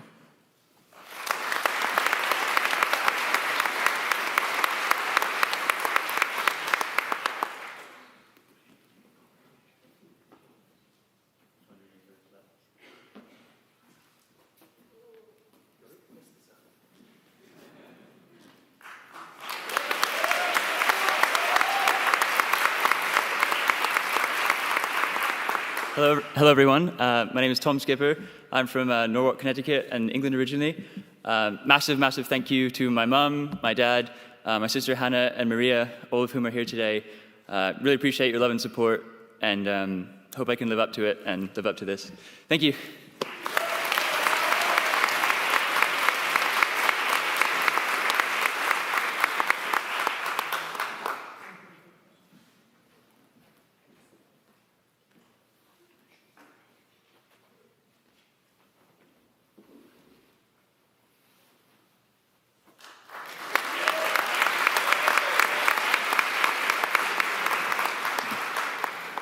Hi, everybody. My name is Reed Automodry, and I want to say a huge thank you to my family, especially my mom, my dad, and my little brother, and to all my mentors and loved ones and friends who have helped me get to where I am today, but more importantly, who I am today. So thank you.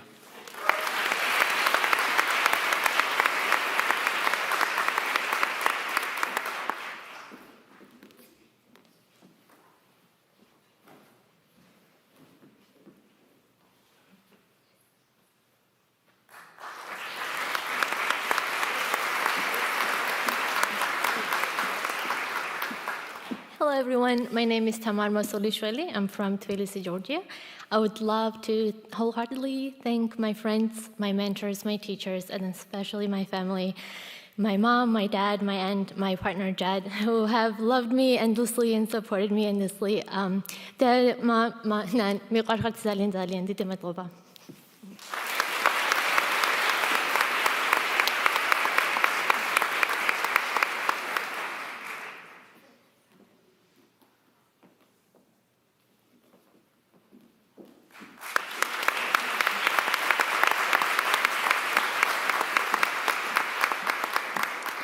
Hello, my name is Shannon Robbins. I'm from Philadelphia. Thank you to my wonderful parents, to Sean, Kelsey, Mikey, Patrick, and everyone else who supported me to get here. Thanks so much.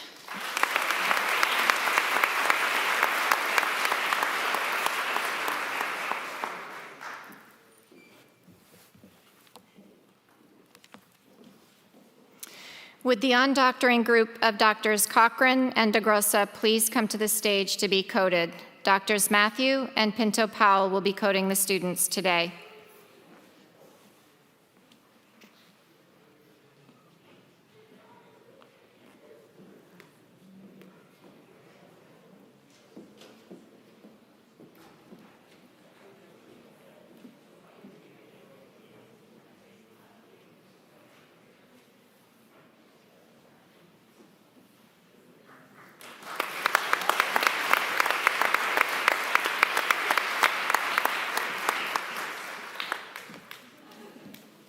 All right.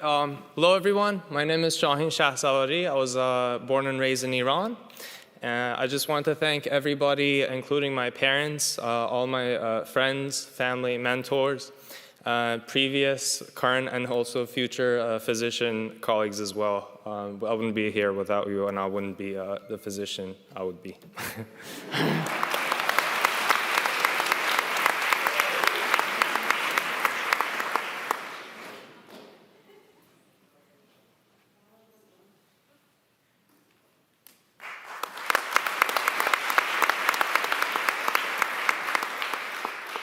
Hi, my name is Olivia Jackson. I'm from Avon, Connecticut, and I'm a sentimental crier, so wish me luck. First, I'd like to thank my mom, dad, and my brother for all their love and support on my journey to medical school and beyond. All my extended family, particularly my grandparents and my late grandmother, who I know is watching over me with the best seat in the house right now.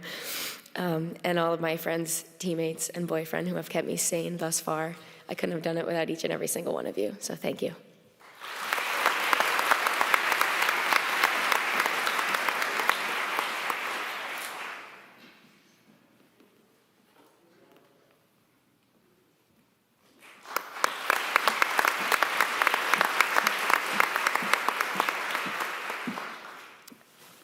I'm going to try and get through this. Hi, my name is Pauline Mochama. I come from Nairobi, Kenya. And I'd like to thank my mom, my #1 supporter. Mommy, you know I wouldn't be here without you. And happy birthday.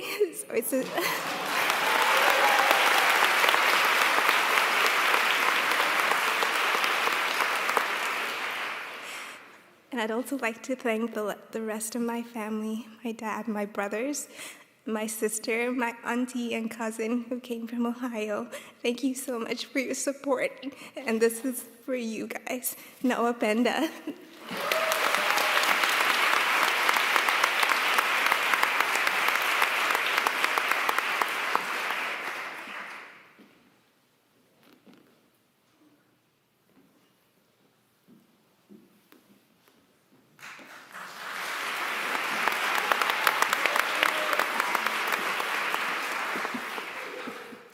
Hi, my name is Sue Park. I'm from Seoul, South Korea. I'd like to thank my family, 엄마, 아빠, 수민이, 수용이, 수만이, and my partner, Sumin, my best friend, Chris. Without you, I wouldn't be here today. Thank you.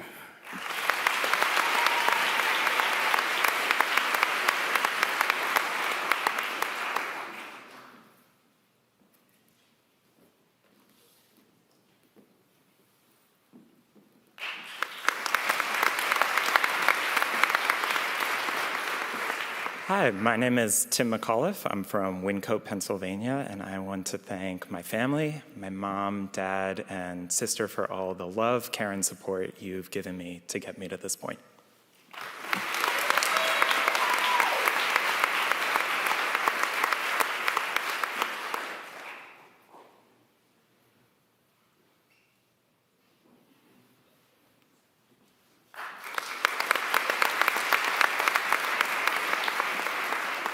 Hey everyone, my name is Shang Xie. I'm from Shanghai, China. I want to say thank you to my Chinese family, my parents and my sister Jia Hao, who can't be here today, and my American family, Becky and Marcus, who are here today, and all my friends and mentors along the way. Thank you.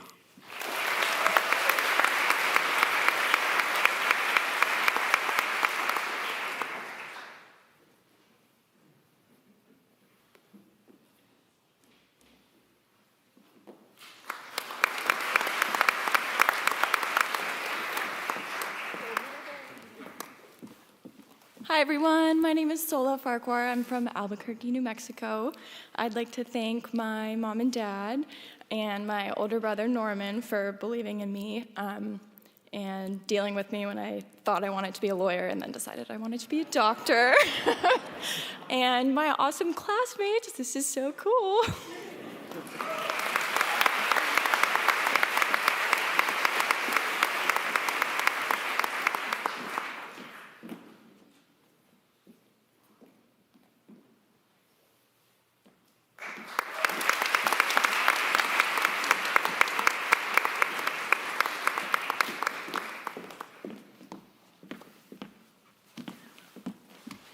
Hi, everyone. I'm Elena Gupta. I'm from Lansing, New York.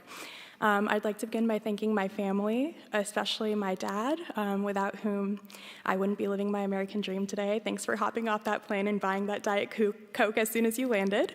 My mom, who's my strength and inspiration. My sister, Ishika, who is my better half, and Uncle Jeff, Aunt Chris, my mentors and teachers, and my incredible friends. I wouldn't be here without you today.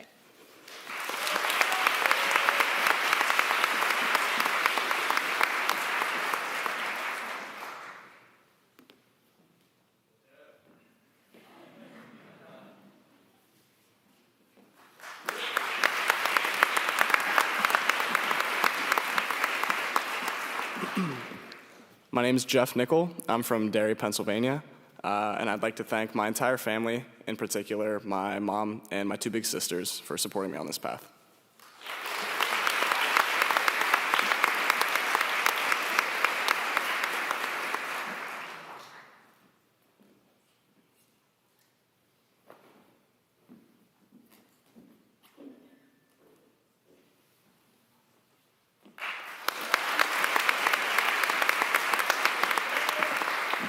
Hi everyone, my name's Connor Bridges, and I'm from London, England, and I'm a lone wolf and did it all by myself. No, I'm just kidding. I wouldn't be here if it were not for the motivation of my family, the inspiration of my partner, and the support of my friends. Thank you all.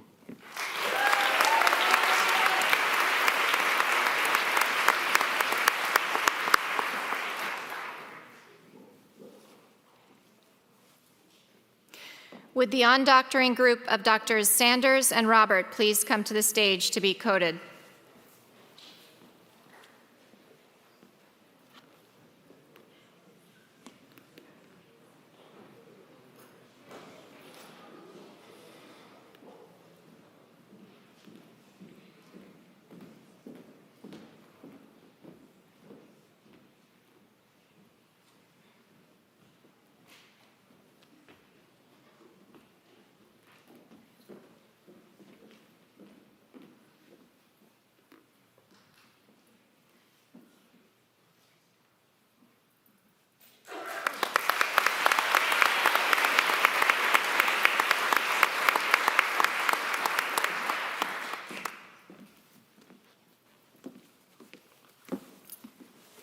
Hi, I'm Eleanor Bond. I grew up in Princeton, New Jersey.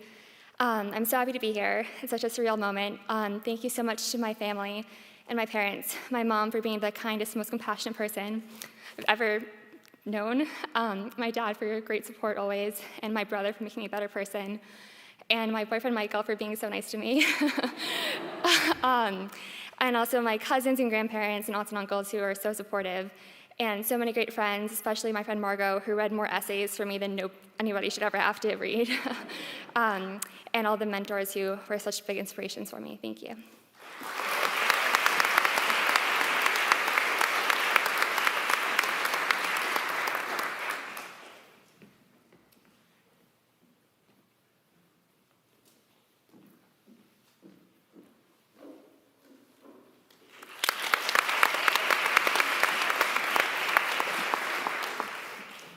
Hello, I'm so nervous I'm going to pass out. I'm Constance Fontenay, originally from Paris, France. I'd like to thank my family, both biological and chosen, for all their support, especially Davi and Alucci, who drove up here from Boston today just to see me. Thank you.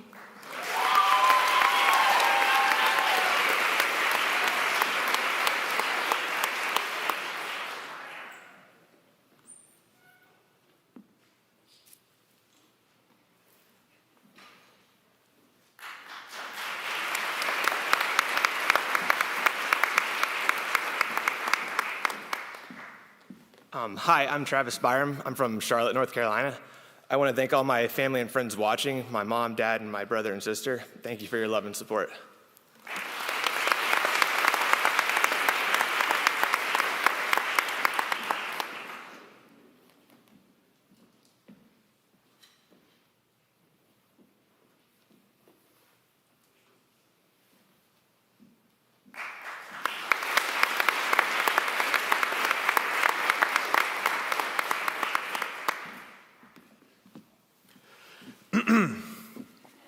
Hi, my name is Jerry Tullo. I'm from Staten Island, New York.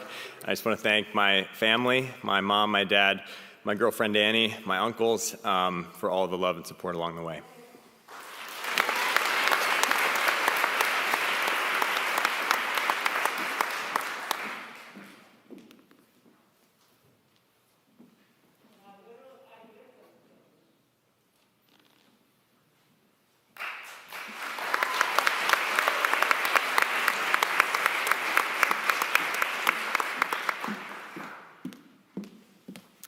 Hi, everyone. I'm Tiffany DeCruz. I'm from Lebanon, New Hampshire.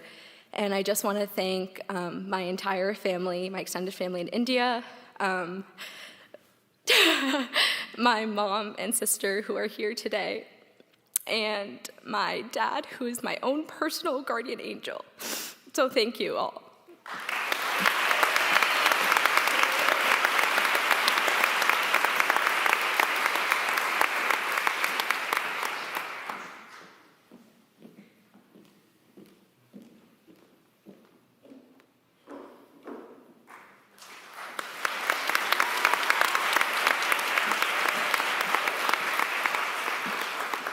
Hi, my name is Araya Vesvaranan. I'm from Miami, Florida.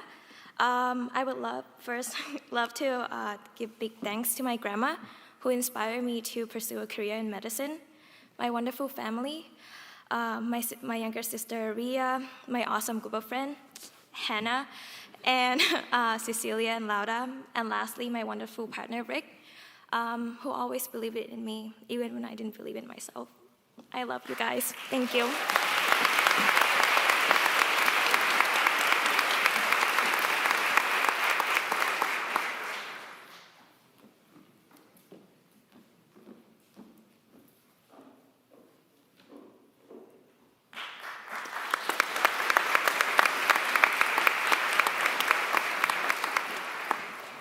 Hi, I'm Daniel Kranzler. I'm from Bellevue, Washington. I want to thank my mom and dad, my sister for driving up from Boston to be here, my brother Andrew, my girlfriend Chloe for helping me survive the past year, and all the rest of my friends and family for their infinite love and support. Thank you.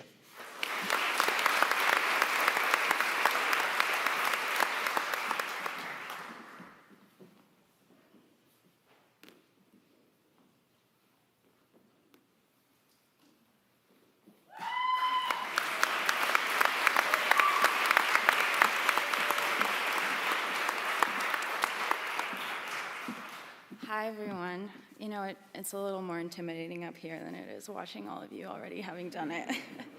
I want to start by thanking my parents for bringing me into this world, my grandparents for raising me in it, my aunt and uncle who are here today for supporting me. I want to thank there's so many people to thank, and there's not enough time to do it. My friends for believing in me when I didn't, for my teachers and my professors for challenging me, and for everybody that's also live streaming this, who I'm not mentioning right now, thank you. Мамочка, если ты слушаешь из Москвы, спасибо тебе большое.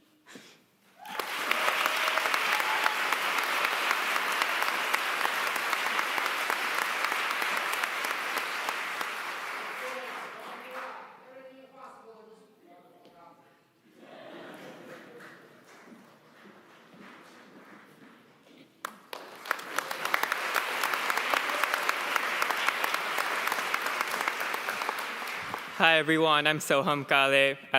I'm from Glastonbury, Connecticut, and I'd like to thank my family, Mummy, Baba, and Raghav, and everyone else who couldn't be here today for making me a better person. Thank you.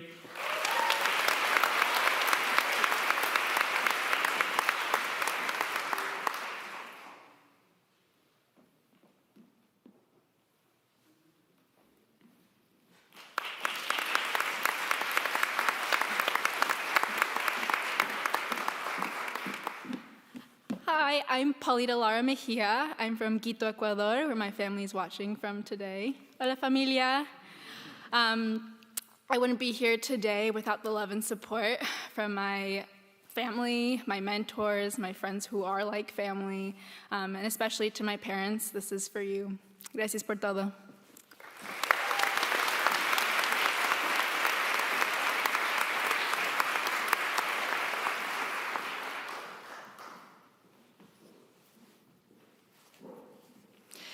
Would the on-doctoring group of Doctors McWilliams and Silverman please come to the stage to be coded?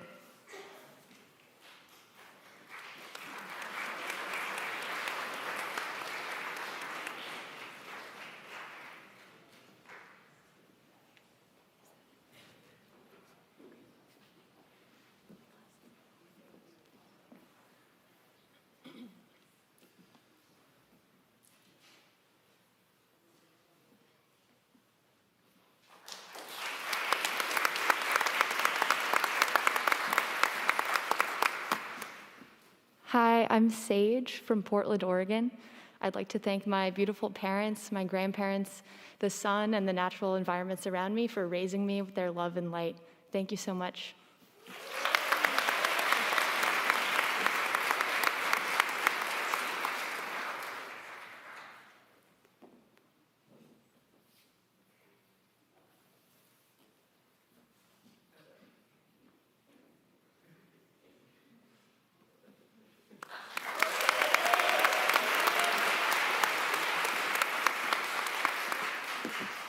Hello, everybody. My name is Derek James Conway Colitzo. I'm from Cranberry in the great state of New Jersey. I'd like to thank my mom, my dad, my sister right here, my adopted grandma Nettie, who rest in peace, my mentors, and all my extended family tuned in today. Appreciate everybody.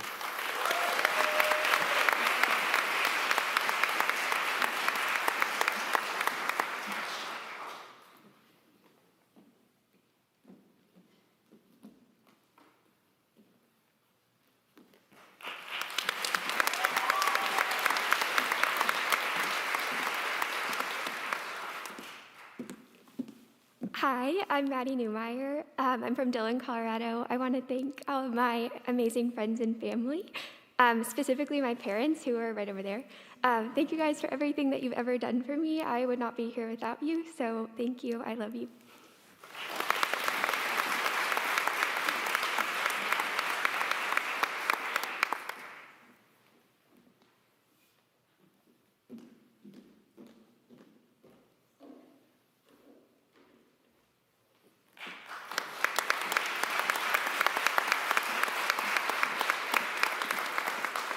Hi, everyone. I'm Raquel Gibson, and I'm from New Orleans, Louisiana.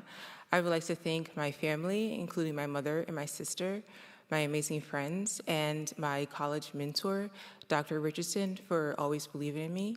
I know I wouldn't be standing here today, and I wouldn't be the woman I am today without your kindness and guidance. Thank you.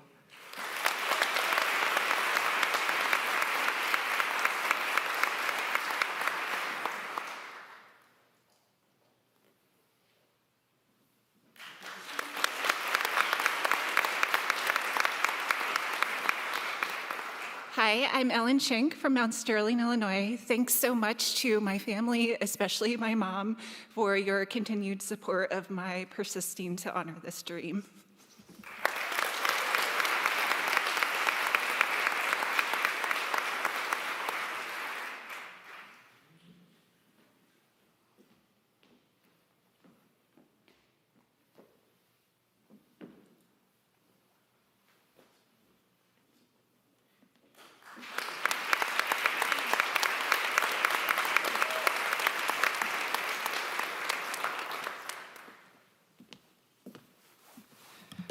Hello, everyone. My name is Yuvraj Jatin Mahadeshwar. I would like to thank my parents for coming today and my grandparents for watching live stream. Mom, Dad, thank you so much for always prioritizing my happiness, success, and well-being.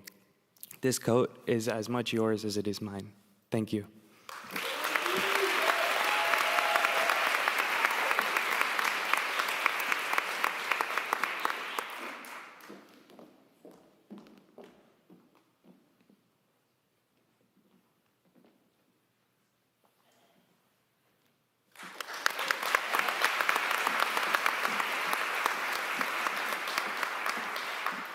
Hi, I'm Victoria Rovkin. I'm from Newton, Massachusetts. I'd like to thank my mom and my dad and my really close family friends for being here today and for all of their love and support throughout the years and on this journey. So thank you.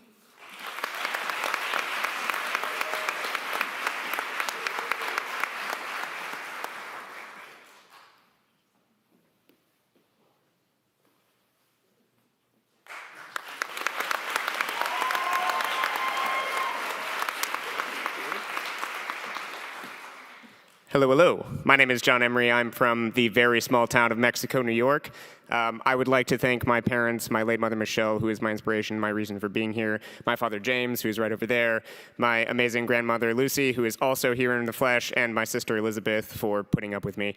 I would also like to thank all of my extended family and friends who also have put up with me for my 30 years on this earth. Thank you so much.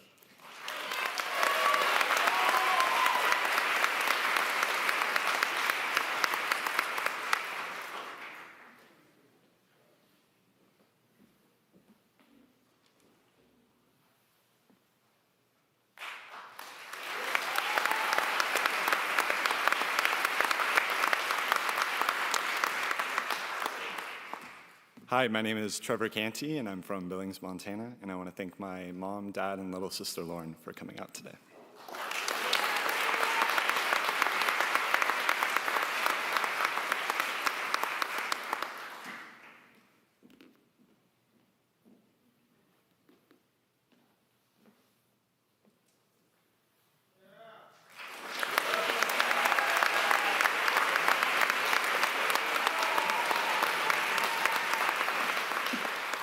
Hello, everyone. I am Steve Nchubosiakon. I was born and raised in Ajoso in the Ashanti region of Ghana. And a wise man once said, don't be too mesmerized by the beauty of your flowers, your accomplishments, your success, that you forget your roots, your friends, families, and your teachers. I want to give a big shout out to my big sister, Georgina, my mom, my siblings. Another big shout out to my future wife, Spencer, Shanice, and most importantly, my father, Nana Odiasempa Nchubosiakon, Nana Nchi, Nkanya Wa Kamijina Ha, Naminshra non Ton Kwaso, Nakame De on the dear, Namenkwan Nevitimichiaka.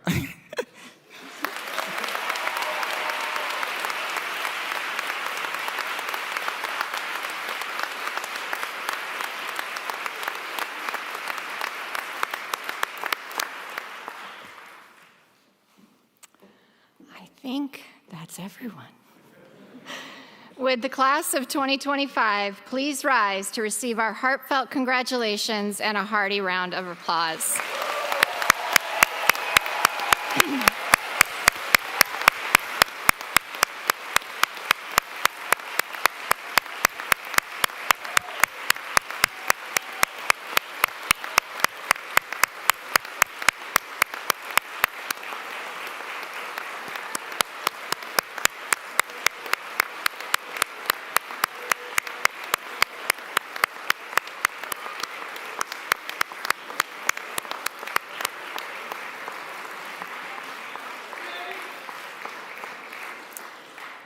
Thank you. Okay, please be seated for one more moment. Some of you may be aware that while this is a very special day for you and the first official day that you will wear your white coat, it's also a first for me. This is my first white coat ceremony at Geisel and my first as Senior Associate Dean for Medical Education. And in fact, I think at this point you all may have been here at Geisel longer than I have. So this is and will always be a very special class for me. We are, and I am, beyond thrilled to begin this journey with you all. Together with the incredible educators you will work with every day, your team in the Office of Student Affairs and the Dean's Office, please know that we are here with you and for you. We're so pleased to welcome you to the medical community and to journey with you in this career as you learn both the art and the science of caring for others. And I believe that I speak for all faculty when I say that we extend our best wishes to you all as you embark on this journey. To our many faculty, alumni, friends of the medical school who are with us here today, thank you so much for your presence and support. To the family members and friends who are joining us, both here in the auditorium and virtually, it's been said, but your support and encouragement is critical to these students as they pursue their degrees. Each of you is integral to the success of these learners. You are with them at every step in this journey, and your presence today means so much to them. Thank you for supporting them, for all that you have done for them and will continue to do for them.